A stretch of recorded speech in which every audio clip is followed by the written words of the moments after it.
দর্শক শ্রোতা, এই ভুলটা সবাই করে, আপনারা এদেরকে ভালো করে চিনেন।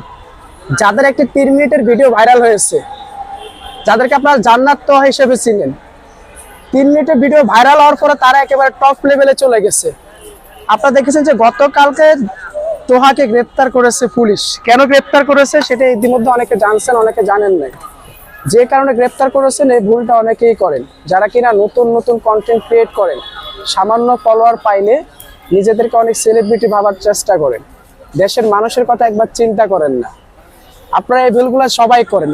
প্রমোশন পাইলে আপনারা যে কোনো ধরনের প্রমোশন নিয়ে নিতে চান, অথচ মানুষের পকেটের টাকা খালি করার জন্য আপনারা এই কাজগুলা করেন, সামান্য কিছু টাকার জন্য। কে ভাই? জান্নাত তোহা ভাইকে বলতেছি, ভাই আপনি ভিডিও ভাইরাল হয়েছে, এখন টপ লেভেলে চলে গেছেন, শোরুম দিচ্ছেন, ইউটিউব থেকে টাকা কামাচ্ছেন, ফেসবুক থেকে টাকা কামাচ্ছেন, তাও বুঝি আপনাদের হচ্ছে না। এই কাজটা আপনারা কেন করলেন? যাই হোক, ইতিমধ্যে তোহাকে কারাগারে পাঠিয়েছে আদালত, যে তারা এই কাজটি করেছে। আমি মনে করি এটার সাথে তার স্ত্রী জান্নাত জড়িত, তাকেও কারাগারে নেওয়া উচিত বলে মনে করতেছেন অনেকে। কি কারণে আমরা জুয়ার অ্যাডভার্টাইজমেন্ট নিতে যাব? কি কারণে আমরা জুয়ার প্রমোশন নিতে যাব? এটা খুবই দুঃখজনক বিষয়।